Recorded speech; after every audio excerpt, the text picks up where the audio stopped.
ce qui veut faire le débat sérieux. Mais c'est quoi l'État-civilisation? Un État-civilisation, ce n'est pas, elle ne peut pas être une démocratie version occidentale. C'est impossible. Et leurs démocraties sont des démocraties de civilisation. Tu vois? Leurs démocraties sont les démocraties de civilisation. Parce que les fondements remontent à la Grèce antique et à Rome.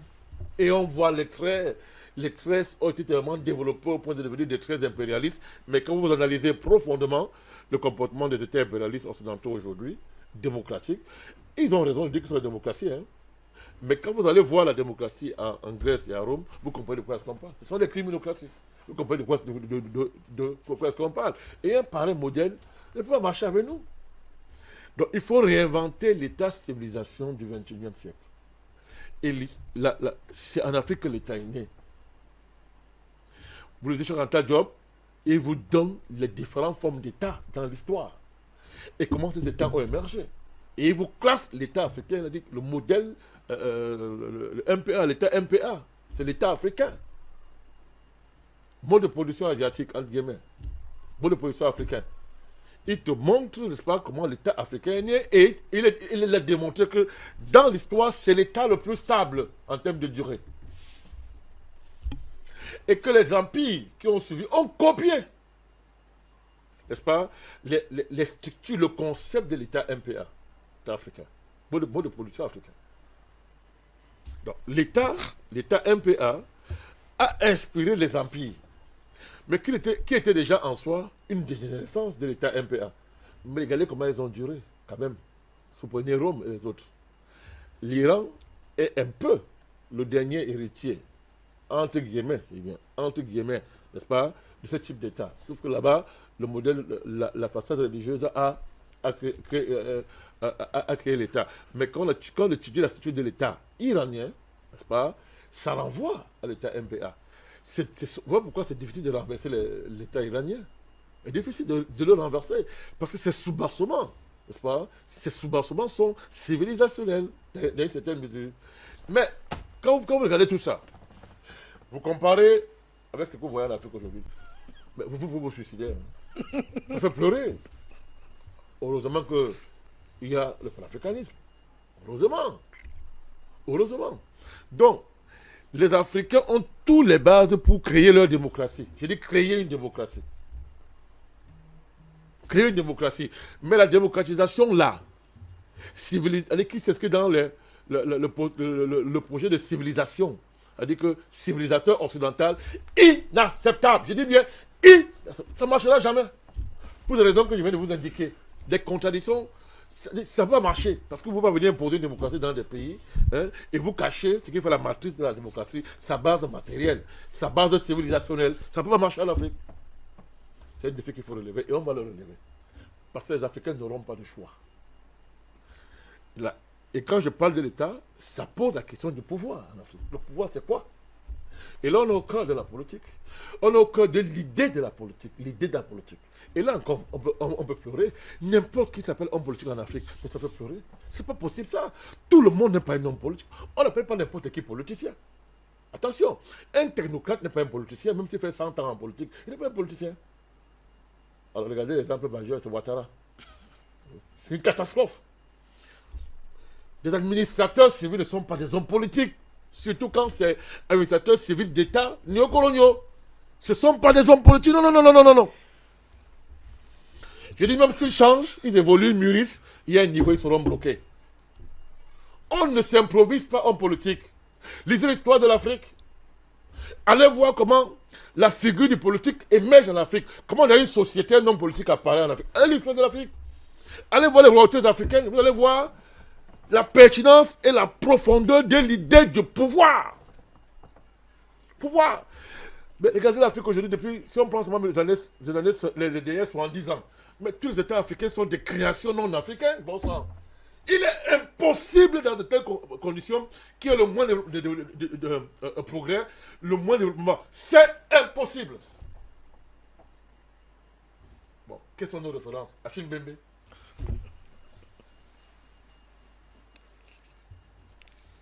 Il est intelligent, hein? Il a écrit 1000 livres. Mais regardez.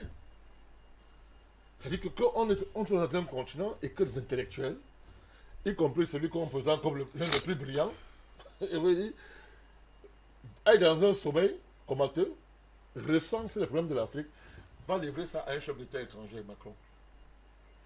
Quel président encore? Macron. Macron. Vous voyez à quel niveau? Mais il est convaincu, hein? On a même créé un fonds pour la démocratie. C'est lui le président de ce fonds. On est arrivé ça où? Vous voyez à quel niveau ça arrive? On est arrivé?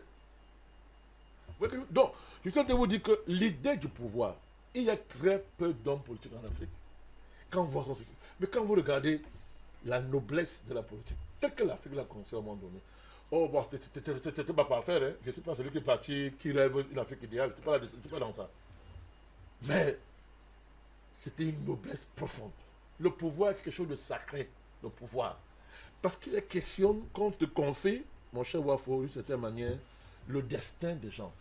Gérer la destinée des gens et d'une nation, ce n'est pas donner à n'importe qui. On n'apprend pas ça dans une école. La société génère ça. Et le génie d'une société se voit à travers la construction et le montage qui permet d'asseoir un pouvoir d'État. Quand vous déstabilisez le système, le pays là est mort. Et c'est ce qui nous est arrivé. C'est le pouvoir. Vous voyez que les fondamentaux d'un décollage, d'un mouvement historique, n'existent pas en Afrique parce que l'impérialisme bloque ça. Ils ont compris. Ils bloquent ça. Et c'est ce que Pierre Babi a appelé le conflit du commencement. Vous comprenez ça? C'est-à-dire que quand on détruit le commencement, c'est ce qui veut dire, le traumatisme est irréparable, est quasi irréparable. Sauf si on reconstruit le commencement. Mais qu'est-ce qu'on fait chez nous? On a tellement détruit que pendant très longtemps, il n'y a pas de commencement. Quand Attila Diop introduit son livre, ça fait pleurer. C'est-à-dire que pendant très longtemps, c'était des millénaires d'histoire de l'Afrique qui n'existaient pas. C'est-à-dire qu'on te demandait de sortir l'Afrique contemporaine, l'Afrique moderne, elle sortait d'où? C'est comme si c'est tombé du ciel, boum. À quel niveau est arrivé?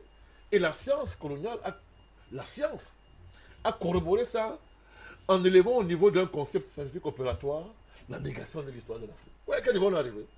C'est ce qu'il appelle le conflit de commencement. Et il y a la question de... Il a soulevé la question de la légitimité de notre lutte. C'est très important. Regardez les Africains. On va sortir avec cette dernière question, président. Oui. Même les plus audacieux pensent toujours que si le blanc n'est pas d'accord avec son projet, c'est pas fiable. On cherche toujours l'ancien occidental. De cette manière, c'est-à-dire on pense que ça vaut si l'Occident valide d'une certaine manière. Alors que dès que l'Occident a validé, ça ne vaut plus rien. C'est ça le principe de base. Si l'Occident valide, ça ne vaut rien. Jeter, il faut jeter. Pour la seule raison qu'ils ne valideront jamais ce qui peut les nuire. Aussi simple que ça. Mais chez nous, on cherche toujours l'ancien de l'Occident. On est un grand homme d'État, un grand politicien. Oh, je m'entends avec l'Occident. Macky Sall, son rêve, c'est s'asseoir à l'Union européenne, causer avec Ursula von der Leyen. C'est-à-dire que vraiment, c'est-à-dire, c'est pas une femme ça là-bas, c'est même pas une femme. C'est-à-dire ce type, il veut s'asseoir et causer avec elle. C'est-à-dire que M. Ouattara, il se filme avec Joe Biden. Oh là là, oh là là. Alors, regardez les s'agiter autour de Macron. Regardez les trucs. Vous voyez à quel niveau, vous voyez, il ne s'agit pas de refuser des relations bilatérales, non. Mais là, ce n'est pas le militarisme, c'est l'esclavage, on le comprend. C'est ça qu'il s'agit. Pourquoi? L'Occident s'est installé comme étant le légitimateur universel. C'est lui qui légitime tout ce qui existe. C'est lui qui dit que ça doit exister et ça pas. Ça se voit tous les jours. Et c'est tellement ancré en eux que toute discussion n'est même pas possible. C'est pour ça qu'on est en guerre. C'est la guerre.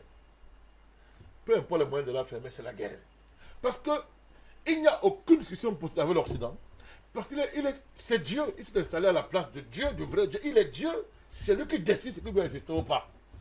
Donc, d'où le principe de légitimateur universel. Donc, Pierre Babi, quand il dit que la légitimité de notre lutte, là, c'est un problème sérieux, pourquoi? Parce que, c'est-à-dire que nous estimons que toute démarche qui est engagée en Afrique, pour qu'elle soit crédible et pertinente, il faut que vraiment, dans une certaine mesure, n'importe comment, que le blanc y mette son notion. Qu'il valide. Alors ça, c'est le vrai complexe de coloniser. Ça, c'est le vrai complexe de l'ancien esclave. Il faut guérir de ça. Il faut guérir de ça. C'est la condition pour retrouver le génie créateur. Mais on va y arriver.